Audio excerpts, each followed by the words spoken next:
Well, anyway, he also said that, hey, the only way you can balance something is to measure it. You know, if you want to balance something, you have to put it on a scale and you have to balance it. And so I was never taught to measure hormones. Now, how can you go through a 4-year residency in OBGYN and we never drew blood or anything to measure hormones? But when you're a resident, it's another blueprint and another hypnosis. When you're a resident, you're not taught to ask questions. You're taught to see one, do one, teach one.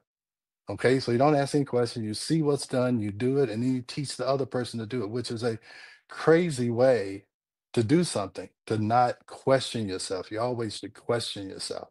And I talk about being in a caterpillar line, and I have a video about that, about when that see one, do one, teach one. That doesn't give you the opportunity to change. So that's why medicine doesn't change, because it goes by that see one, do one, teach one. So anyway, why don't you measure hormones? Why are you just giving birth control pills? Why are you just giving, this? And so he talked about saliva testing. And in upcoming episodes, I'm going to talk a lot about saliva testing because that's how you balance. Okay. You have to measure it, then you can balance it. And then once you can balance it, then you become in harmony. And then that gives you a peaceful mind and body. And that's what this whole thing is about. And this is what we're going to talk about, this ageless blueprint. The blueprint is you have to try and achieve balance. You have to get in harmony, and that gives you peace. And if you see on my banner that comes up, that guy on the right, that's somebody I met in Petra, and I'll tell you how I got to Petra. That's another story. But this guy he lives in the caves in Petra in Jordan, and his family's lived there for 500 years, and they are totally content because they are in balance and harmony with nature, and that guy is in perfect peace. We talked to him for 2 hours, and I tell you, he's the most interesting man in the world, and he lives in caves, and his family has lived there. So he doesn't have Instagram, he doesn't have CNN or Fox News, he doesn't have YouTube, he doesn't have any of that, but he's probably I envy him how he can live with what we call nothing and have everything.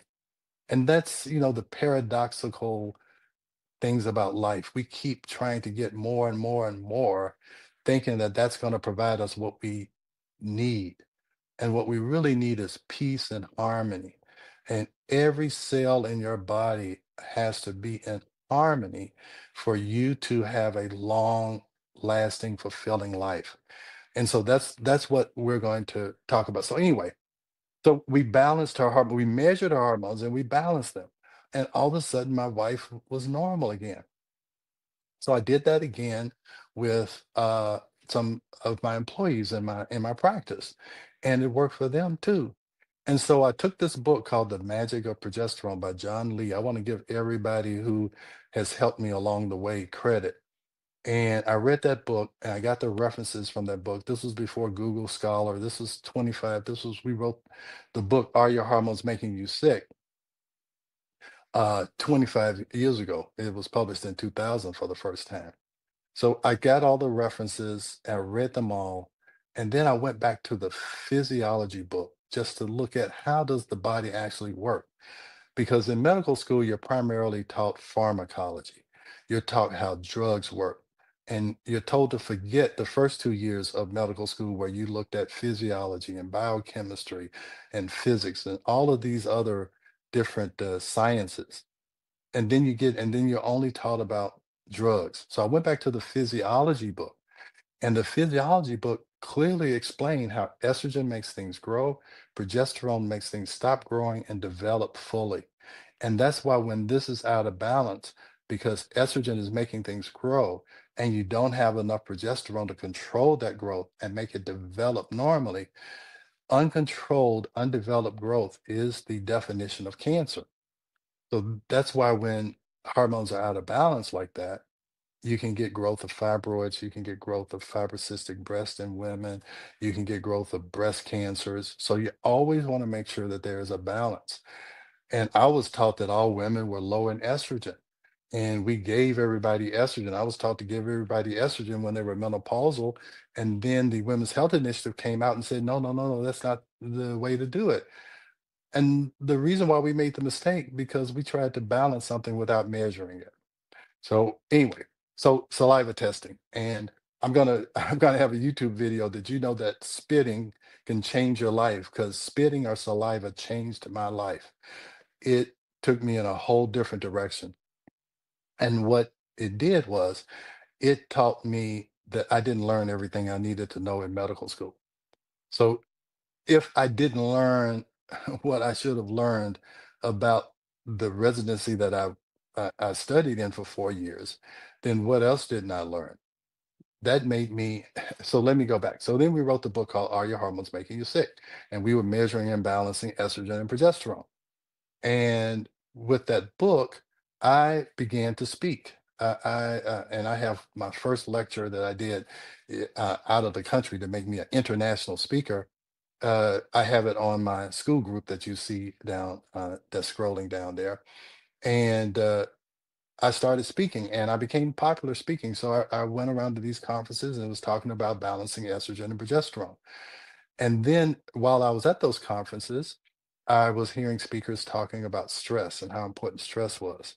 And I found a study that said 75 to 90% of all visits to primary care physicians are for stress related complaints or disorders. And I'm like, wow, if 75 to 90% of my patients have stress related complaints or disorders, if I focus on stress, I'm going to be right 75 to 90% of the time. And I'm going to tell you that was 25 years ago. I'm going to tell you now that stress is probably the culprit for 99% of all visits to primary care physicians. So I wanted to become a stress expert. And also, I talk about measuring. So, how do you measure stress? Well, you cannot manage what you cannot measure. So people say you need to manage your stress better, manage your stress better. Well, I can't manage it if I can't measure it. I found out you can measure stress one way in saliva. You can look at cortisol levels. Now, cortisol should be high in the morning and should be low at night. Cortisol mobilizes glucose so you have a steady flow of energy during the day.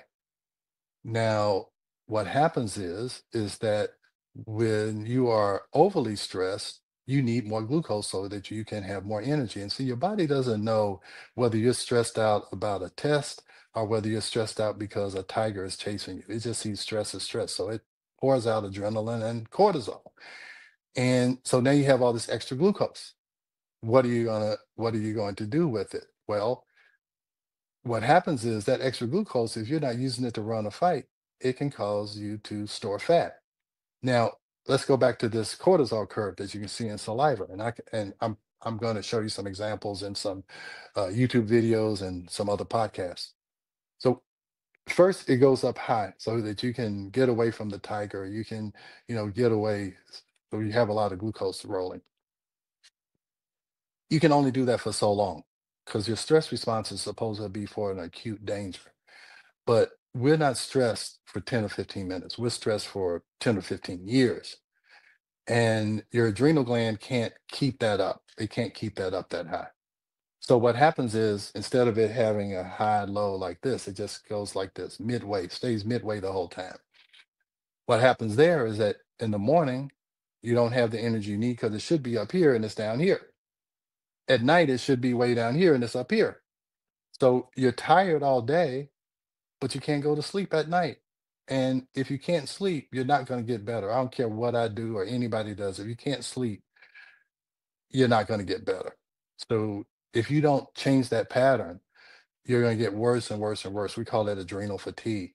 So we wrote a book called The Stress Connection, and it's explaining what I just explained. Now, there's other ways you can measure stress, and we're going to talk about that. You can measure it through heart rate variability. You can measure it through heart math, synchronizing your heart and your brain. Uh, Here's my biggest problem. I have so much I want to say. I have so much I want to teach. I just got to slow down and try and make sure that I do it in a logical fashion. So anyway, we rewrote the book called The Stress Connection. And I went around speaking about both of those. All right. And we had seminars, we had all these things. And one day I was supposed to speak in Las Vegas. I was in my office all day. I caught a flight out there, and the next morning, I always was a 7:30, 8 o'clock speaker. And I got up, slides went up, and it was like somebody had changed the slides on me. I couldn't think, I couldn't go, and I'd done that lecture 1,000 times. And what happened was I had adrenal fatigue. Some of the people who saw me speak thought they knew something was wrong with me. I really had to stop midway and just say, I don't know what's wrong, but I can't carry on. So I've lived through, I've lived through with my wife with hormones, with me, burnout, and I did my cortisol curve, and it was flatline. And I'm gonna tell you, it took me 6 months to recover. And some of the patients I saw back then, I'm gonna tell you, they would talk to me and I could not comprehend what they were saying. And I don't think I heard anybody or whatever, but that's how I felt. So anyway, I took some time off and we decided that we were going to start something where I could uh, do this here. So we started something called the American Functional Medicine Association. My wife really spearheaded that for me. And uh, and we started having conferences here, and we would invite guests and so on, and it took us a year to have this once a year seminar. And in 2016 my sister passed away from cancer, and she had been fighting this for, it was the youngest sister right next to me. She had been fighting this for 5 or 6 years, and I kind of saw how conventional medicine it caused her to deteriorate, and I think it was prematurely.